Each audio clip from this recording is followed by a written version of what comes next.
He says everything he plans on should be able to start. Oh, Right here? no. Oh, we got it right here on this? Oh, he was in. We got it somewhere else. No, one, Yeah, he's right here. is he gone? No, no, Ken Miller.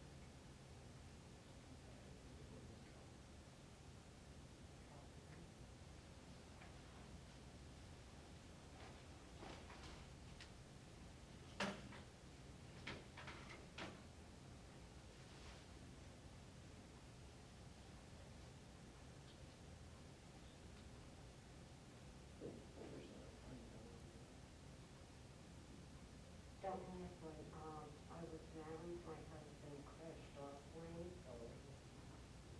And what sort of our plan was, when he can't get down, the wind went up. And because our, fuel was in the lane, fortunately, the plane didn't explode. But it basically looked like that. We had, I don't know if you're familiar with them, it's called Malibu Mirage. Malibu Mirage. It was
so then he was So doing, did you do this when you were going downtown? no, I was really You good. pretty good? I had platform sneakers on, a Okay, pillow behind me. okay. I was So you got the feathers. I could barely reach them. It was that bad.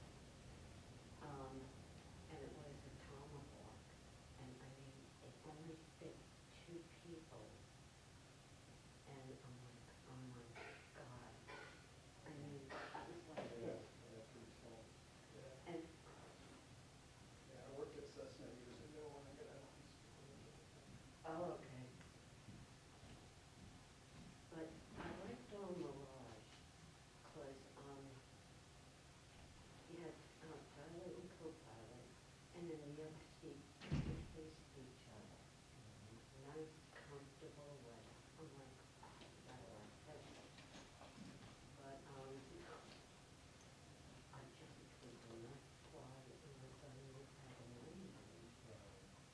And because when I took up the lesson, I said, I want to learn takeoff. You still learn to land. And But you gotta go in the air to learn how to land. so when we went to the valley around Indian Springs, I was going to learn how to do banking. So by this time, okay, I'm comfortable. I pushed the yoke in, and I'm freaking out. He's like, calm down. I'm just like, goddamn crap, get the fuck out of here. And he's like, calm down. Tom, tell me to calm down. Get me the fuck on the land. That was it. Pretty much.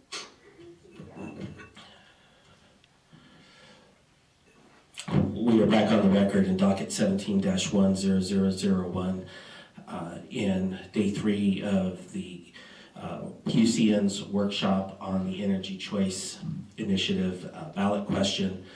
Today we are talking about the retail market structure and what options and possibilities are before Nevada should this initiative petition pass, and what are the best ways to structure a retail market, and also ensure that there are providers of last resort for all Nevada businesses and customers to maintain affordable and reliable electricity service.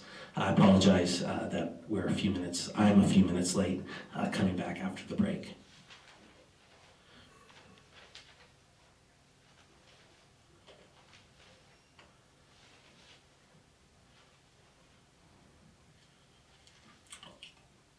While we're still on the topic of the provider of last resort, one question that I have, if anyone is able to answer, is who does the metering in other states that have gone to a retail market?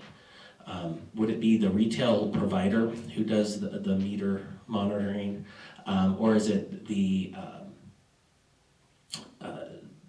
distribution provider? Is there any examples or templates in other states of where that authority is maintained?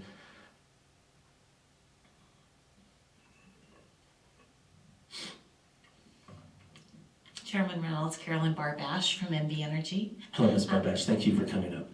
Typically in deregulated states, the utility has continued to provide metering service and own the meters.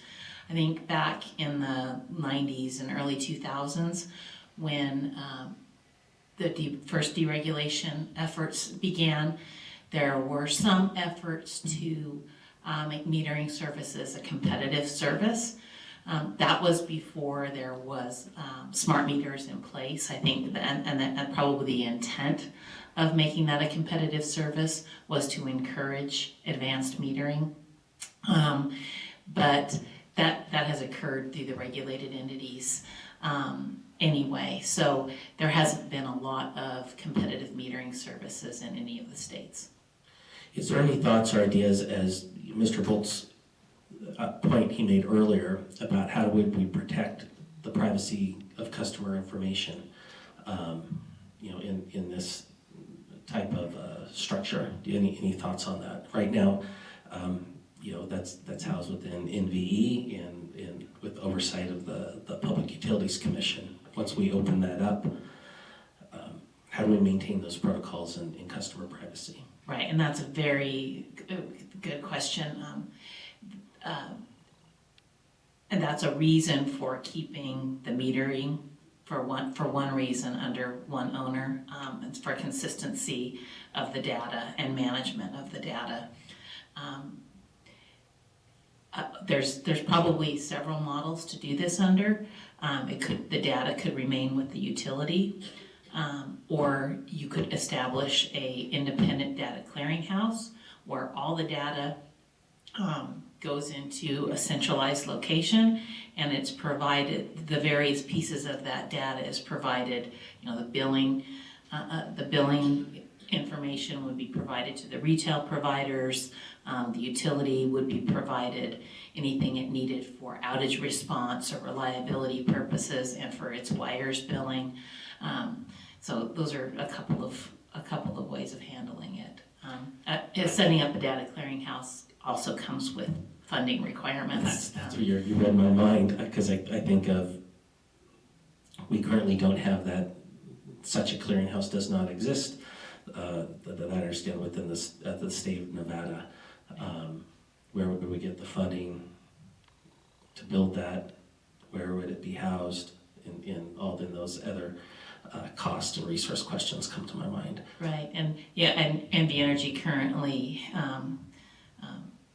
is under the Consumer Bill of Rights and protects that data, takes that very seriously. Our own corporate policies do not allow any sharing of customers' personal information. So, Mr. Ross, hello. I'm Ned Ross for RESA. Data was a huge concern in the last several years in terms of disclosure or use of that data for purposes other than serving electricity to a household. So we've been through numerous hearings around the country to discuss that. And I think we've had some very well-crafted rules, some pretty well thought out rules that ensure the customers that their data is only for purposes of provision of electricity or provision of services related to the provision of energy to the household or the business. So part of the stress of that discussion was you have companies that aren't retail providers, they're not going to sell energy, but they're energy efficiency providers, or they have other tools that they want to sell to you in your home. And the discussions evolved around their ability to access that data to sell you products and services independent of that retail provider. I don't know how other states have done it. In Texas, they've erred on the side of saying, unless you're side saddle, unless you're joined at the hip with that retail provider and offering that service through the provider, we're not going to allow it because it would be disclosing that data inappropriately. Now, so if we have vendors, for example, that are working with us to do something with that data, it's okay, but they have to be somehow tied to us. And the only reason that was, it's not because we're an electric provider, but because we are regulated by the commission, and it gave them confidence that the commission could see what we were doing with that data and regulate us. So that's how that works. So we've kind of allayed the data concerns. We had a very noisy but small contingent of folks in Texas who were very concerned about smart meters and the radiation they were getting from them and all kinds of things. We have folks in Nevada who I'm sure they're everywhere.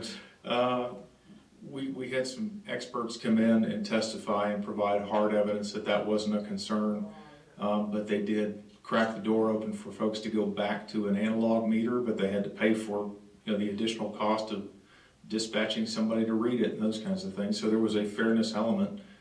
So those costs weren't borne by everybody else. So those things have all been contemplated as well. I'll be happy to share that with you in more detail later as well. Thank you. Hello, Mr. Terwilliger. Thank you. Hi, Chairman. Debrina Terwilliger with staff for the record. So, Ms. Gideon and I were brainstorming a bigger picture about one of your questions about how we go about this retail market, but we talked extensively about data, so I wanted to kind of memorialize what we talked about. I think one of the questions that will be crucial in the setting up the retail market is who owns the data. Are we going to say the customer owns the data, and this is their data, and they get to choose, they opt in or opt out of allowing, opt in as in like the retail customer has to specifically say you can share my usage or metering data with someone else, or they have to opt out. The distribution provider, whoever maintains the meter, could automatically permit the retail service provider to have access to that data unless the customer opts out. So there's kind of these opt-in, opt-out functions that we'd have to choose, we'd have to look at or figure out who owns the data, who protects the data. And as part of that, Mr. Ross spoke about, other states have obviously focused on data. I know I've spent a fair amount of time with the Pennsylvania rules for retail service providers about how they've looked at data, and there's as he discussed, there's very strict rules about affiliate transactions. If you're a retail service provider who also sells something else, can you share the data you know about that customer from their metering usage with your affiliate that is doing something else, such that they can market for some other function. So all that stuff will have to be decided. I became a lawyer not long, about 4 or 5 years after the Telecom Act was passed in 1996, and we wrestled for many years with what was called CP&I, Customer Proprietary Network Information, because the 1996 Act opened up competition in the telecom world, and that structure of what, how monopoly providers can share data with competitors and how they share it and who else they can share it with is something that we can look to in addition to the states who've also restructured. And I think that's a good point, because at least in my mind, the idea of how to protect consumer information in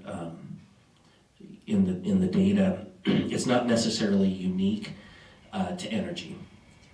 And so looking to what other industries do in those contexts, I think would be very helpful and could be very useful, as opposed to some of the other issues that we're talking about do have electricity unique circumstances. I think there are ways to look at other deregulated industries to see how they handle customer information and the privacy concerns regarding that. Is that fair? Do you think Yeah, that's a fair thing? Absolutely. I think there's lessons learned for both that CP&I proceeding that went on for I think sometimes the FCC still revisits that issue, but that went on for years. I think there's some lessons learned there, but also from the states who've implemented restructuring. So I think we can look in both places to find some best practices and what might be the best way, or what options we can select from in terms of how we protect customers. Because I wonder, in my mind, whether you have a decision as a consumer on what bank you use or what credit card you use or where you shop, how that entity protects your personal information may be a relevant factor in whether you choose to bank at that particular bank or use that type of credit card, and then that's could be a selling point perhaps for a retail provider. The security of information. I don't know the answer to that. I'm just kind of talking out loud with respect to some of those questions. But I don't think I would be alone in expressing the concern, at least for myself, is I don't want anyone just having access to that information by any means whatsoever. I remember in my time as a prosecutor, and when sometimes prosecute marijuana grow operations, and you need to get search warrants for looking at electricity usage for certain residents, because you can look at how much energy a home is using, and that's an indicator of whether they have a grow operation or not. And so some of that, we do have privacy concerns with that information. along with other things such as social security numbers and so forth. And if I may, retail service providers are going to want this information. They're going to want to know, have you not paid your bill in the last 12 months? They're going to want to know. This is not me saying this is what they should know. This is what they want to know. They're going to want to know, are you a high load factor customer? Are you a better quality customer? What's your usage? They're going to want to know that information because that's going to help them figure out to whom they should market to. Obviously, they'll be less likely to market to the customers who haven't paid their bill in the last 12 months, more likely to market to customers who are a higher load factor. And so the state will have to figure out, where that stops, what information we provide for them so they can effectively compete, and what information the customer, the customer chooses to protect, and that's where that opt-in, opt-out is. Does the customer have to opt in to protecting that information, or do we, as a default, share this information and they have to opt out? One's more stringent than the other, so sort of things. No, I think those are relevant questions. Again, I think because right now, NV Energy doesn't set the rates for a particular, residential homeowner based on their credit history, and perhaps that may change depending on how this market is restructured. Oh, sir. Hi, Chris Tomczyk. One other thing to remember, that smart meters are also a critical tool in the use of data management, outage management. We've been using them for many years at Valley, and we were able to pinpoint as NVE's got them as well. So want you not to lose that fact as well. The metering is one aspect of it, but it's also used for data management and outage management as well. Okay. No, thank you for that. I think as an overall state policy position,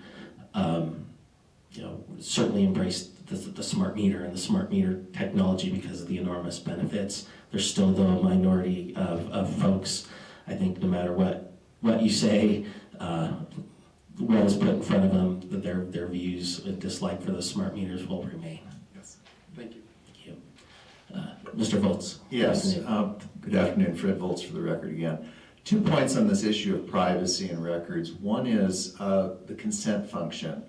And it would seem, just as somebody accesses a credit report only with the express, typically written approval of the person whose file is going to be accessed, it would seem that releasing this information to folks who want to market to them without their consent is going to lead to huge numbers of complaints from people wondering, where did they get my information? How do they know this about me? And who authorized this? So the state, the PUC, whomever is going to get the brunt of that blowback should be very, very concerned about that issue before it takes any steps to be releasing the data. The second is that unlike a bank, a credit card company, mobile phone service, any number of other places that carry sensitive data about somebody, here we're talking about an ongoing exchange of that information between any new entrants if the initiative passes. That is different, very different from what a bank does. Wells Fargo does not share information on a regular basis with Bank of America, just to use an example. You're not going to find very many instances of that out in the commercial world. So to the extent that's going on a regular basis, there are more opportunities for that information to be hacked. And it's just a very different business dynamic. No, and I appreciate that, and I think when I was raising the analogy of the bank, it was more of there's a business incentive for businesses in order to retain customers to protect information, and that's something that can play into a consumer's choice on who to bank with. For example, if I had a bank that had a data breach, and their system got hacked, I may not feel comfortable banking with them anymore, and I may pull my account and choose to bank with a different bank. And so there's an incentive there for businesses to want to maintain the integrity of customer information. Otherwise, they're going to lose people. That was the only point I was trying to make. True, but the sad reality of today's world is that no matter how much most companies spend on IT to prevent hacking from happening. It does, and companies like Target, Home Depot, Citibank, Equifax, the list goes on and on, have been hacked that we know of in some major ways, and that we don't know of in probably some other major ways. And so to the extent that that data is vulnerable or exchanged on a regular basis, it just puts it that much more at risk for being compromised. You're not wrong. I don't disagree with that point at all. Thank you. Mr. Figueroa from the Bureau of Consumer Protections. Do you have any thoughts? I don't mean to put you on the spot, but any insight you can share, it would be very helpful. That's okay. Ernest Figueroa, Nevada Consumer Advocate. First of all, I just want to thank you for touching upon these very important consumer protection subjects. As the commission, as this docket was first opened and talked about, you know, there's some discussion not to even consider or talk about consumer protections. So I'm very glad and appreciative of the fact that this commission has decided to engage in dialogue and understand that interplay between establishing a retail energy market and inevitably the discussions that lead to consumer protections. So when we're here talking about security of personal information and consumer protections and protections of the underrepresented, these are very important discussions that need to be discussed. And as you stated, there is a technical working group, a subcommittee on consumer protections that's still in the process of talking about some of these issues. So I really appreciate this. With regards to the security of personal information, that's an issue that is near and dear to my heart. There are some statutes, just as a background, there are some statutes that are in play right now that are industry-wide. There is a security of personal information statute on the books for the state of Nevada. It requires most industries to be PCI compliant, for example. But I suspect as a result of all the important discussions that are going about with regards to the security of this information, that these statutes will have to be modified extensively to protect this information on behalf of our residents. As everyone's acknowledging, this is important information, very valuable information, and our residents should be given appropriate tools to have that information protected. So I'm not sure I answered your question, but it is an issue and it needs to be addressed. Hey, I appreciate you being here and your comments on that. And with respect to even getting into the consumer protection conversations, it's really it's in the context of the retail market and the provider of last resort in conversation. Though I think all these issues that we have to try to segregate them to be able to discuss them, they bleed together and they merge together and they all impact each other. Yes. So I just appreciate you being here today. So thank you for your comments. Did I answer your question though? I'm trying to think if I did. I could start. I guess what I was looking for is, is there a specific position right now that the Bureau of Consumer Protection would have on the best way to protect this information as we design a retail market structure? And the short answer is no, there isn't a specific position other than we recognize it's a very important position, and we anticipate that there'll be some extensive discussions, not just with all of the stakeholders here today, but as we work through the legislative process to implement the energy initiative should it pass. So it's a work in progress, and we're trying to utilize our experience in dealing with the data breaches that have happened and our involvement with those to bring that experience forth and lend to the discussions as they continue. So that's that's where we are. Thank you. That's a lawyer answer, but thank you very much. Mr. Ross. Ned Ross for RESA. I look forward to working with his office on these protections. I'd refer you to Chapter 25-478 in the Texas rules. That is titled Credit Requirements and Deposits. It goes through the whole requirement for what's required to establish service. And it's very detailed, and it offers a number of ways for a customer to meet credit beyond just posting a deposit. So there's a lot of ways you can establish credit.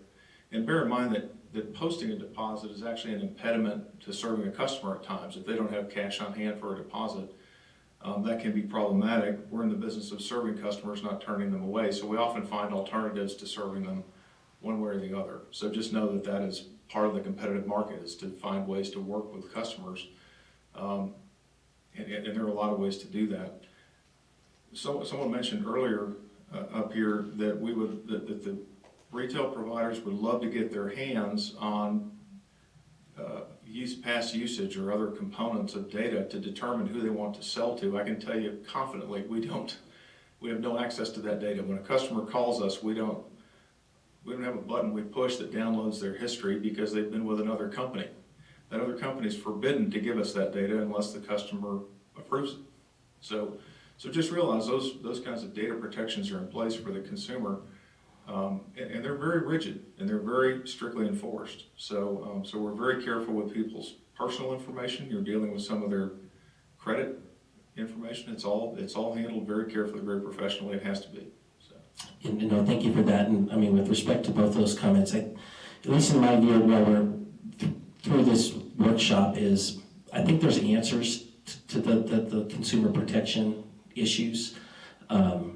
You know, we do have the laws in place, and as you said, Mr. Figueroa, looking at how amending those might be necessary, but I think they're quantifiable, they're understandable about what we need to do and what other industries have done. At least in my mind, as we have this discussion, those don't give me as much heartburn in terms of having to figure them out. In that, I do think that there is a way to do that, and then letting policymakers decide the best way to do that. But we do have roadmaps and a template to work from.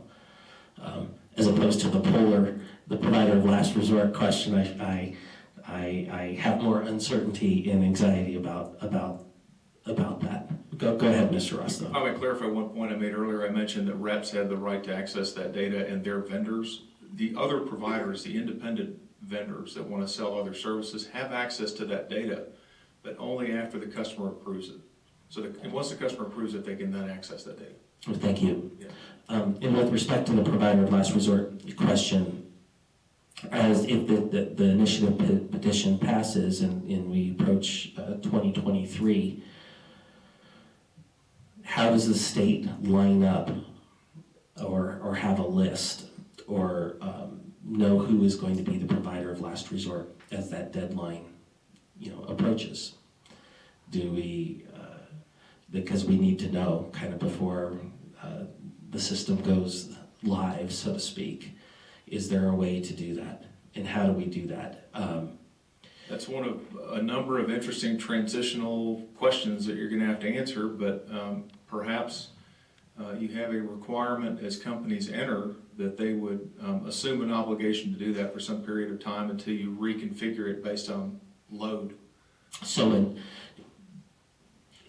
in order to make sure that that is already in place prior to 2023, we would need to have this retail market structure built before then, so that we have those pullers lined up. Presumably, you would have already had companies apply to you for registration and licensure, or whatever you wish to call it here.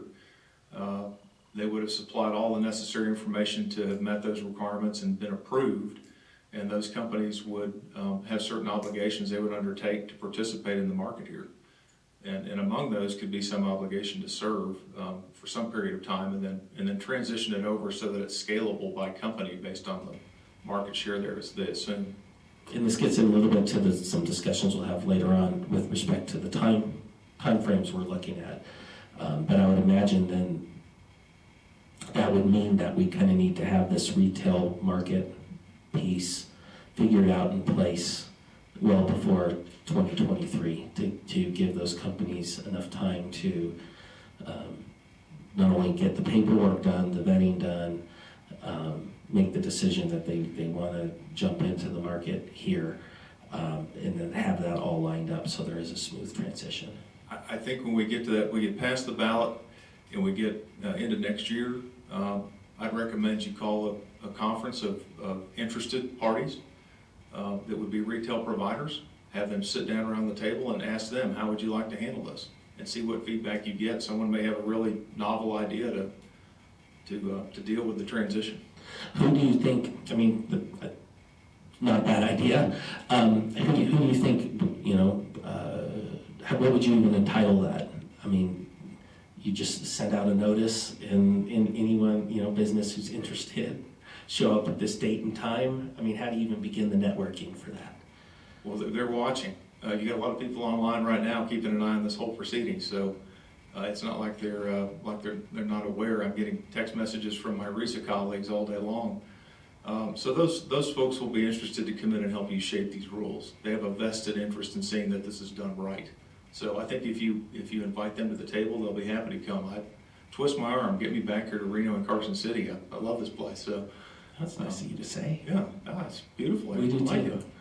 it. So I don't think it's going to be difficult. Maybe easier to hold it in Vegas just for travel purposes, but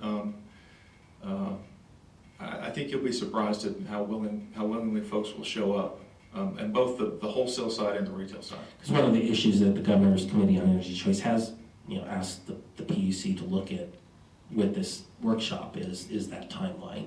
But I think it's important for everyone then to keep in mind, because if the reality becomes we really need something in place, not by 2023, but more like 2022,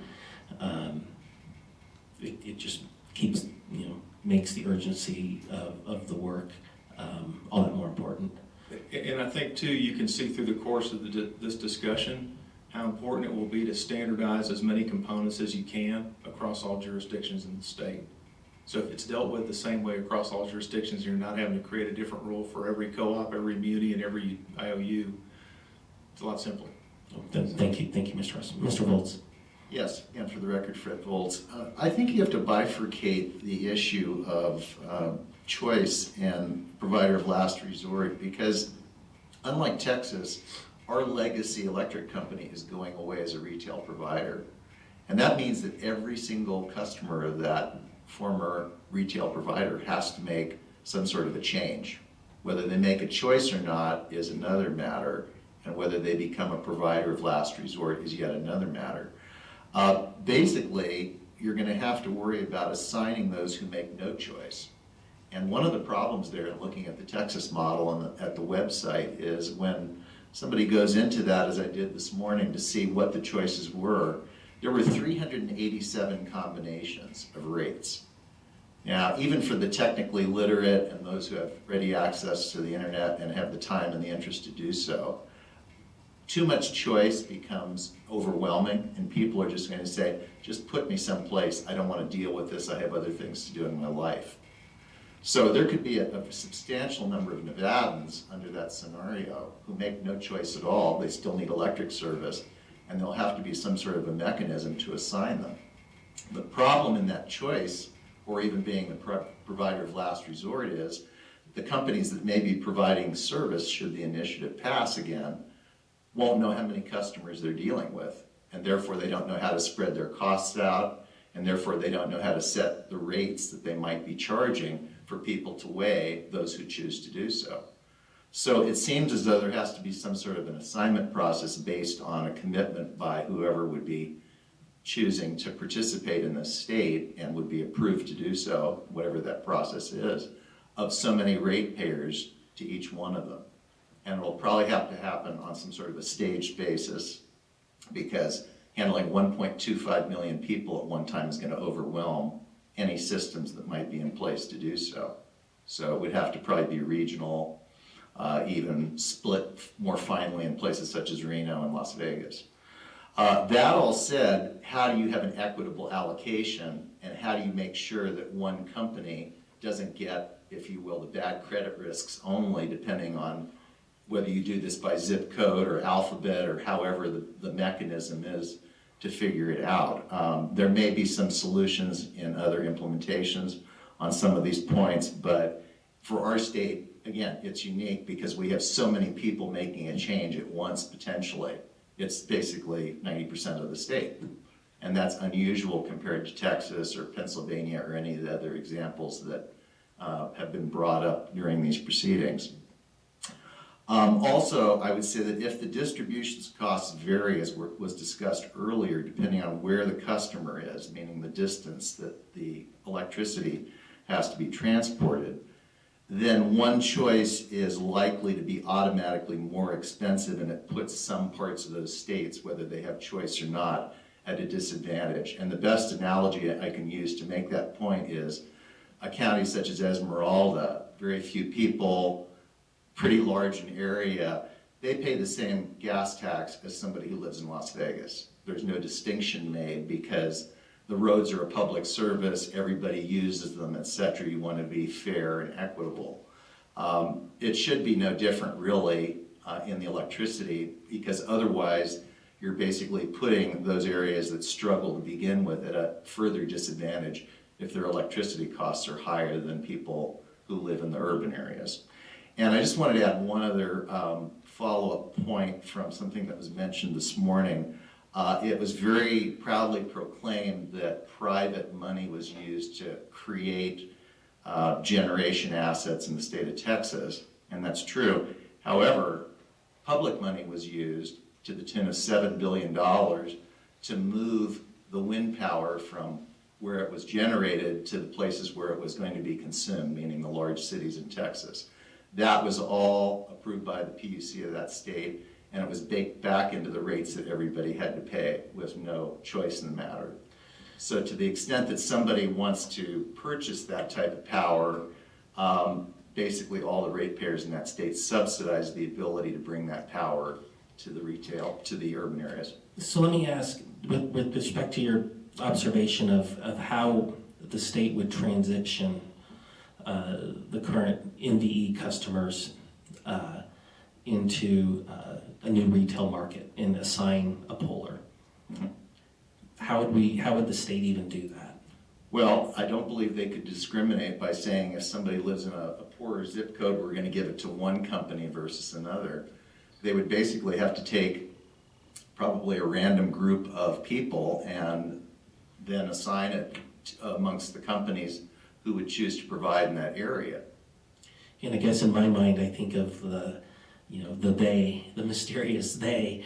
Is it a computer program? Is it how do we even realistically do Well, that? it would need to be random, I think, because if you start trying to pull the demographics or looking at incomes or whatever metric you would choose to use, then you're, again, sort of favoring one over another by trying to segment every single person in the state in order to come up with some sort of fairness.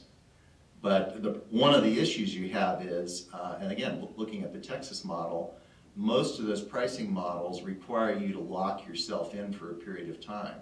And the only way you get out of that pricing is if you pay an exit fee. The one exemption to that is if you move. And the longest period of time you can lock in a rate is 5 years in the zip code that I looked at, which was Central Dallas.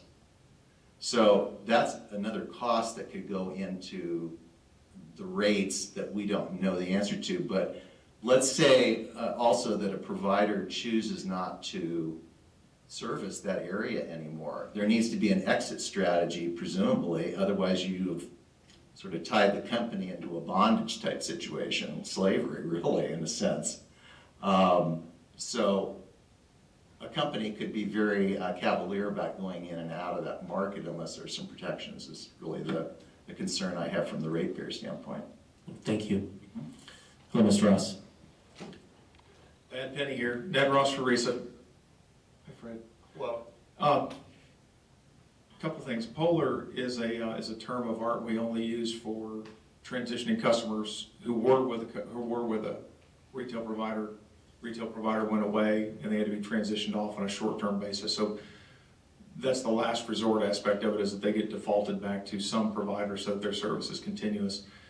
That's different than what do we do with transitioning customers from the current state of the market to a competitive market. And that's a little different. That's not Polar. That's that's been dealt with different ways in different states because the regulatory constructs each were unique. We had the benefit of a price to beat in Texas that worked extremely well. You don't have that luxury here. We had competitive affiliates in each of the utilities that undertook the customers and held the customers, but they were required to keep their prices at a certain level and allow the competitive providers to come on under it, headroom, so they could come in and compete. And over time, those customers peeled off those affiliates and went after the lower rates and the other competitors. And that's how the market transitioned. You don't have that benefit here unless NV Energy decides to form a competitive retail affiliate and compete with us head to head.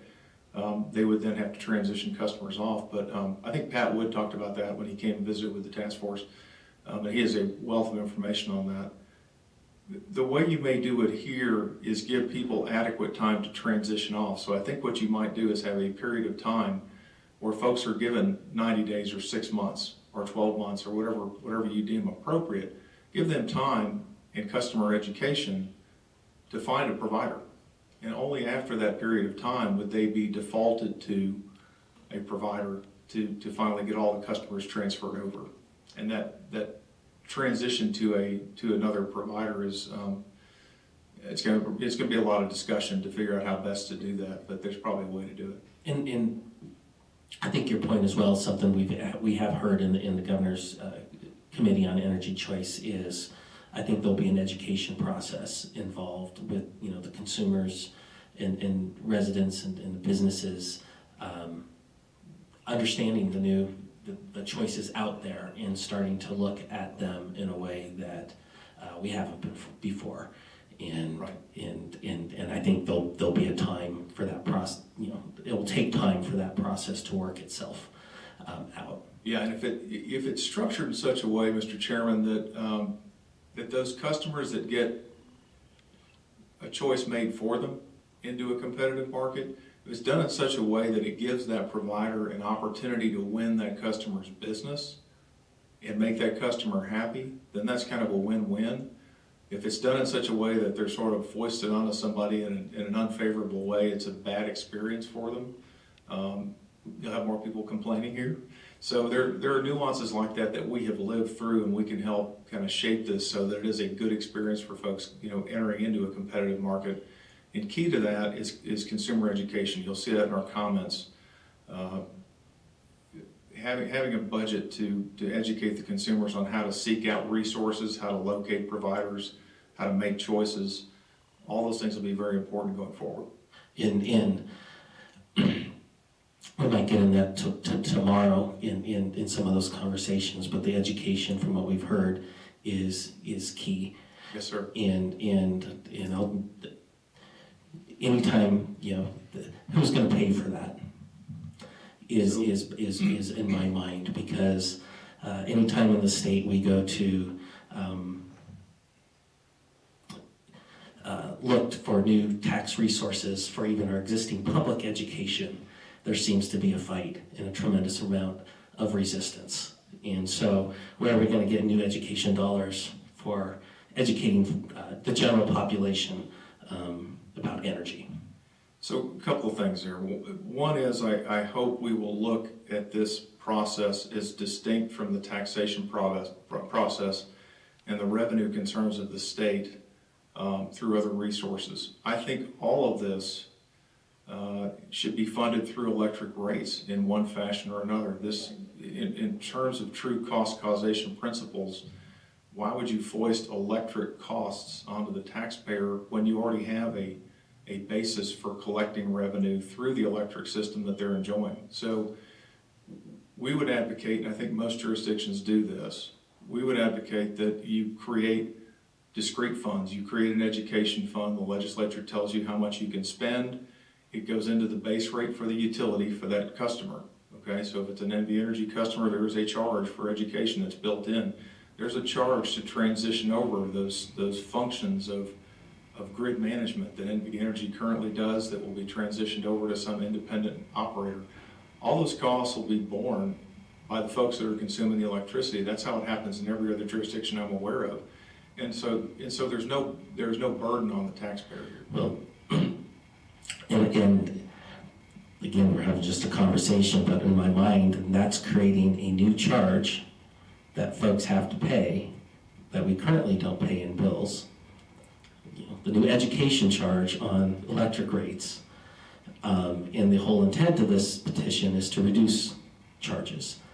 And so if I'm increasing electric rates in order to establish a fund, in order to educate the general public about the changes in their electric rates, it seems a little bit self-defeating.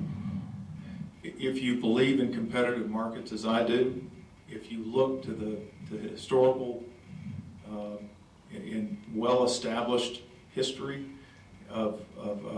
sorry, not the historical history, but the historical precedents set by the other states in competitive markets, you will see that the nominal cost that you will pay, nominal relative to the benefit, that nominal cost will be far overshadowed by the cost savings that consumers will enjoy here, in addition to the fact that they'll have choices, renewable choices and other things that they can do, that they can choose on their own, that those things far outweigh any costs you have for implementation.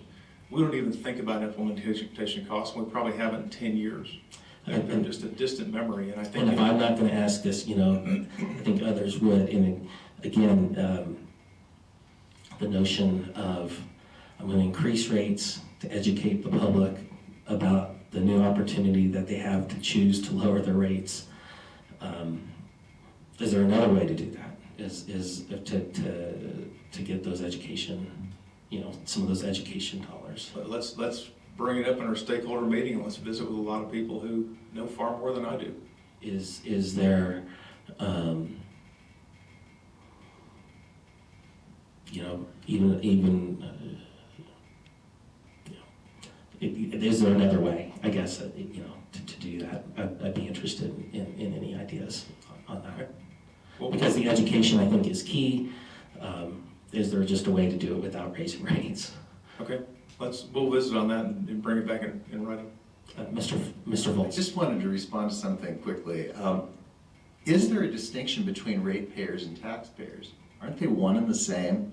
It's the same idea that somebody says, well, the government's going to pay for that. Well, the government is composed of the people who are contributing to its operation, meaning the taxpayers. So regardless of how you look at it, it's the same entity from the way I see it. And moreover, again, we'll talk about this tomorrow more, the proponents of this have not suggested any cost structure, including education, including creating a new ISO or RTO. They have not put together any model that shows that we reduce our costs as a state. And I would definitely challenge them to do that once again, because that seems to be the issue that they keep wanting to tiptoe around as they keep telling us all of these benefits. And I don't think we can have a frank discussion unless we see that in black and white, bottom line numbers. Let's take a look at it in relationship to what we pay now and what we'd be paying under a choice situation. Thank you. Ms. Terwilliger.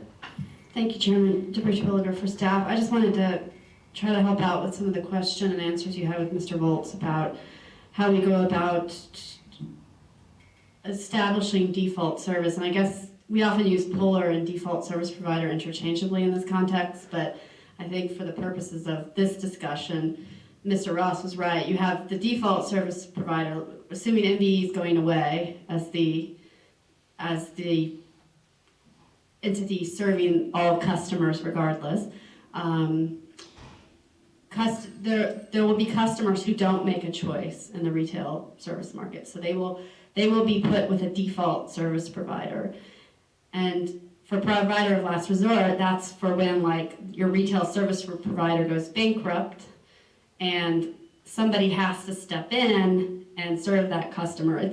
That's the puller. It's the same thing in every state, but I was just using the terms differently. Because in my mind, I merged the two. Yeah, and that's right. Okay. That's absolutely right. I just wanted to kind of use different terminology because we're talking about two different functions, I guess, that the same person or same entity would provide. And there's only 2 states that I'm aware of, and I think I was speaking with Ms. Barbash, and she has the same recollection, that have multiple default service providers or pullers.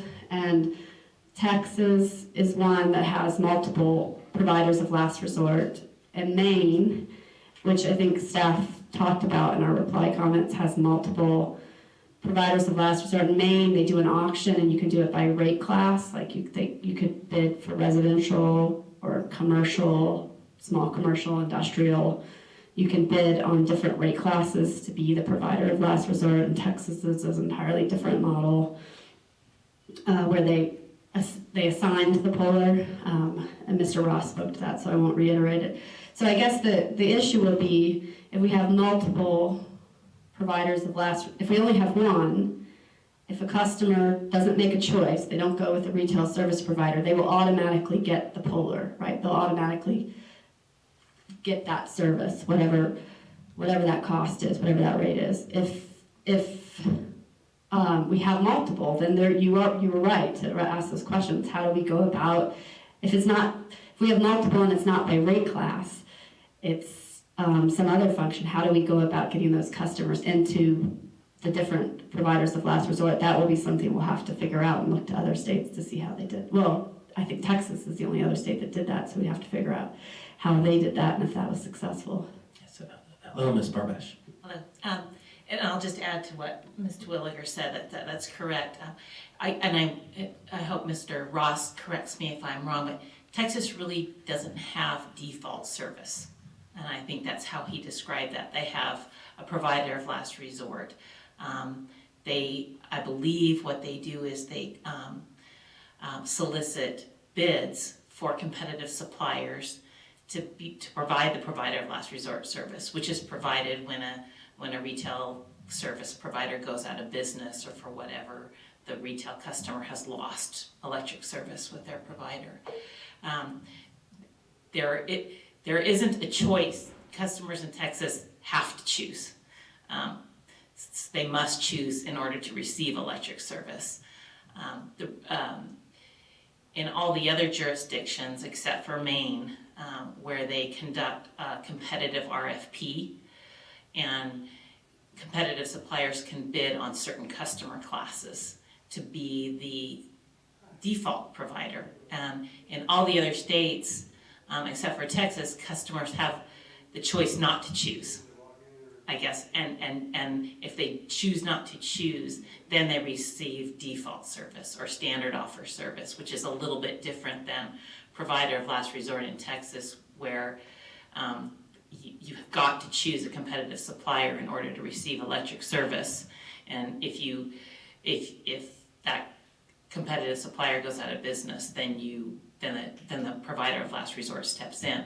I believe that usually, I think Texas has gone to assigning the provider of last resort service due to the lack of bids by competitive suppliers to provide that service. So now they've started assigning it to the competitive providers. Thank you. Ms. Terwilliger. Yeah, and Ms. Barbash was, I had a brain lapse. Yes, in Texas, everybody had to choose. So we don't really, I guess, have a model of where there wasn't just one default or polar. If customers don't choose, if Nevada would not force everybody to choose, and we would allow folks to roll over to default, we'd have to figure out, and we had multiple providers, we'd have to figure out how to do that. And I guess there isn't a model to look to for that situation. And I guess that is just one thing that I'll point out, and this has been, the restructured states have dealt with it. Ms. Canino and I have poured over some of the reports from England, from the UK, with their restructuring. Customers not switching is a big issue. And I think in England, I have the figures here, 35% of the customers never switched. They never left the default provider.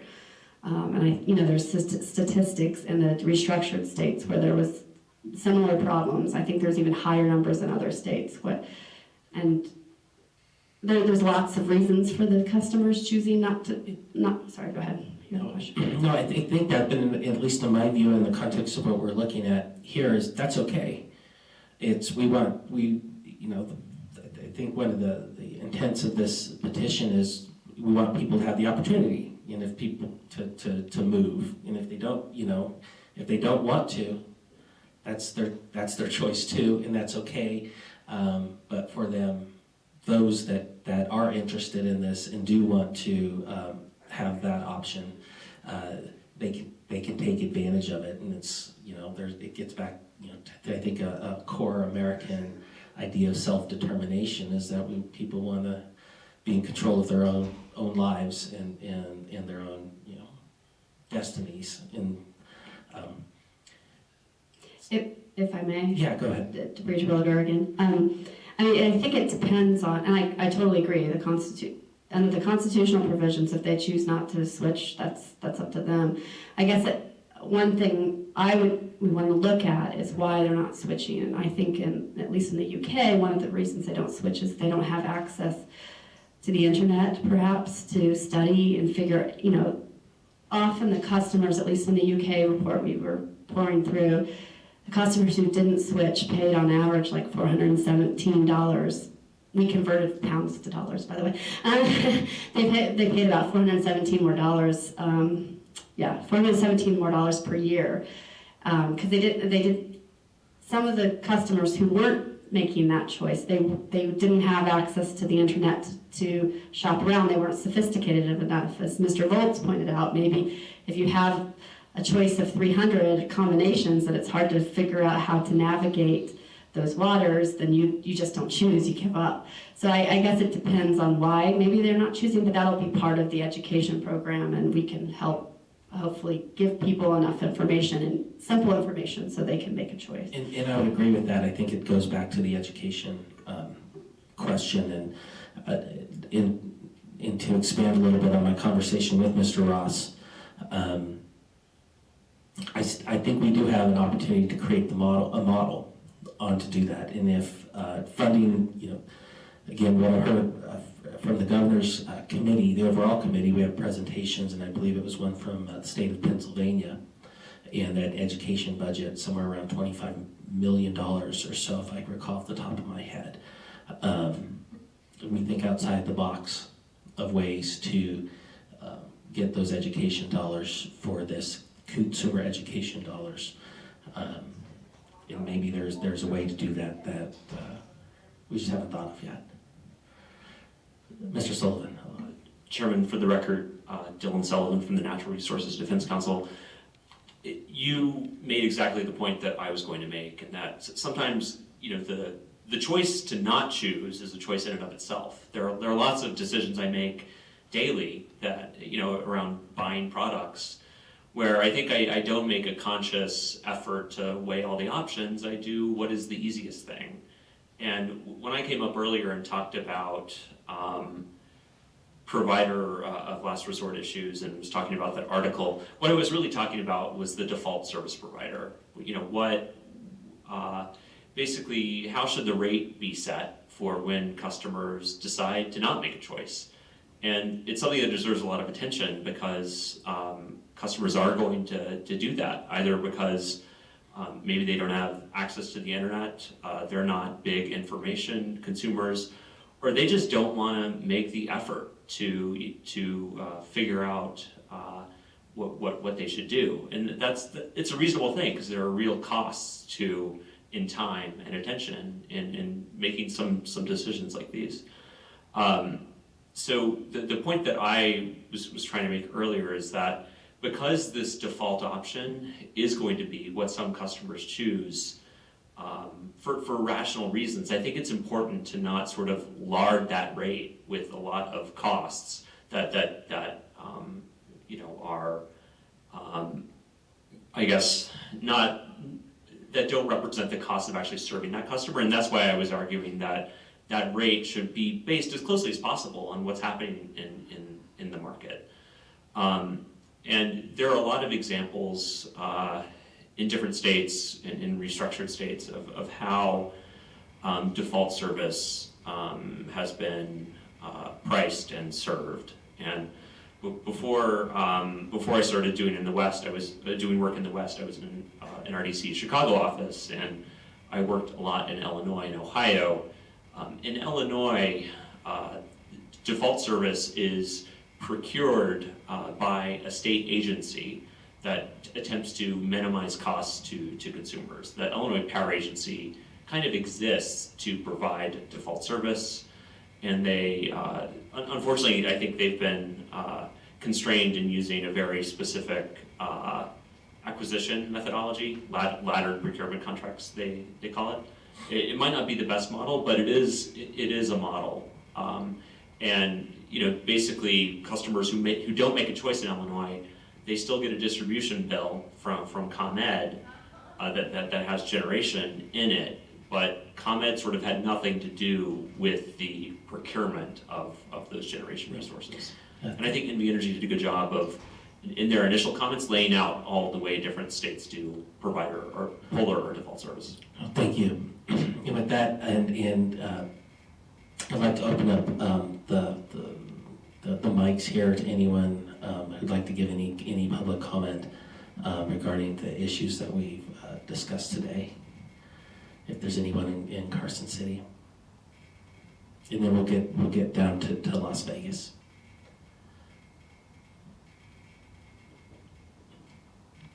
Chairman, as I said, Ms. Cuneo and I brainstormed over the break because we didn't feel like we gave you a good enough answer on how we would start this process with the retail market. So I've kind of got a bulleted list, and we can think about this and talk with some other stakeholders and get into more details in the written comment phase or next week. But we wanted to try to give you a better answer than what both Anne Marie and I tried, but we'll try to do a combined answer here. So I think that, and this gets to some of the topics we covered in days before, but we'll get to the retail market, which was the focus of today. So I think the first step in our mind, at least, is understand the initiative. What does it mean?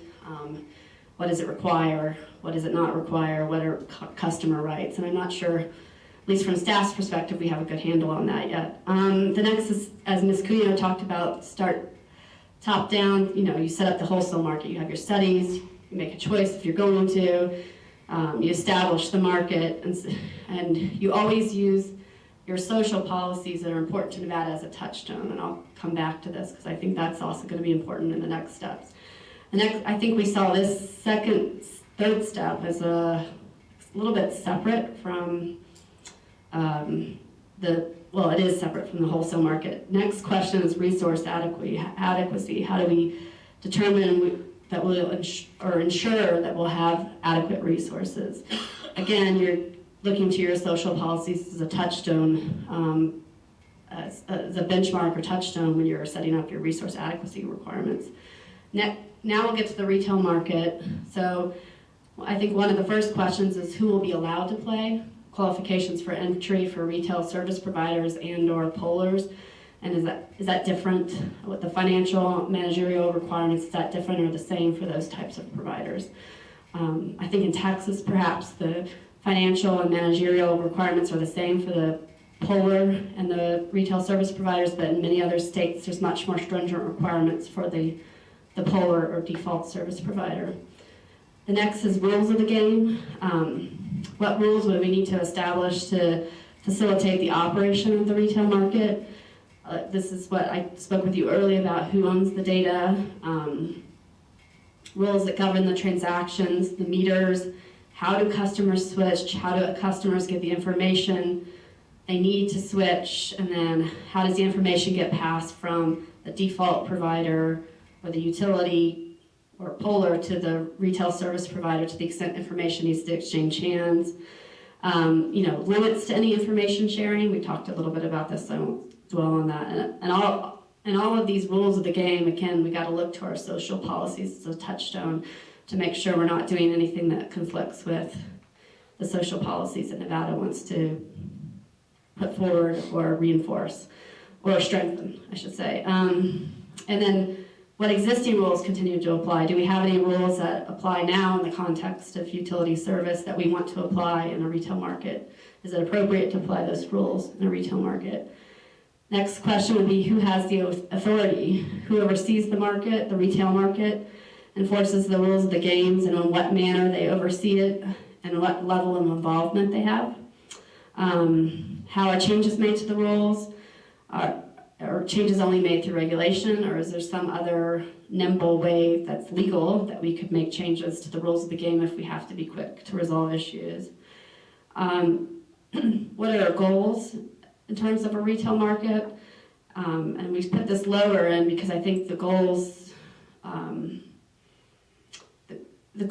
we look to the goals for, you know, how are we meeting those goals because I think one of the important parts of setting up a retail market will be to have reporting requirements and achievement assessment. I think a lot of states who went through restructuring have had ongoing reporting requirements, or they've had to put a report together as to how well they're succeeding or not succeeding and how this is working.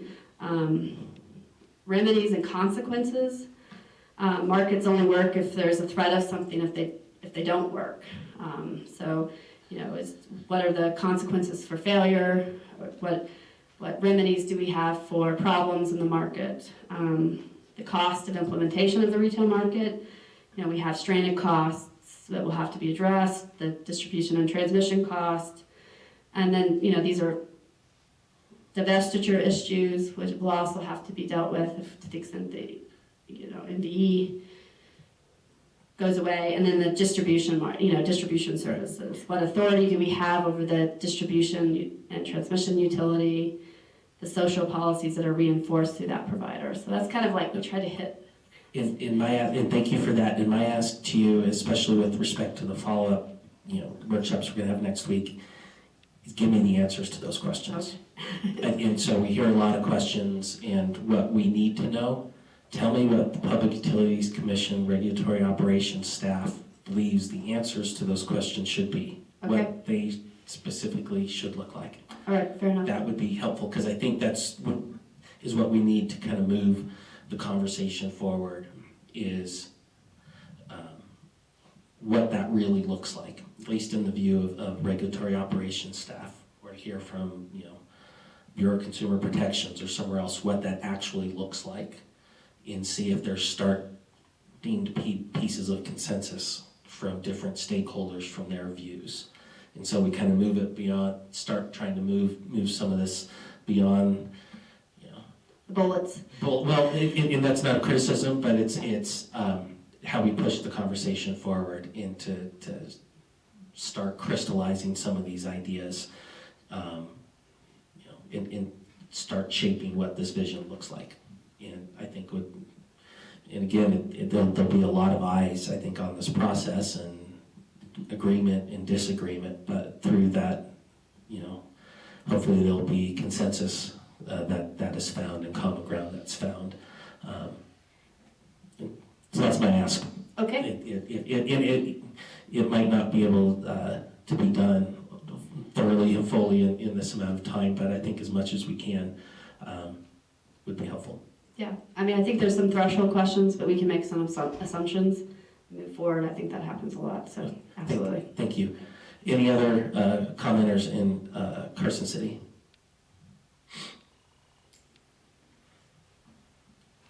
Fred Volz for the record.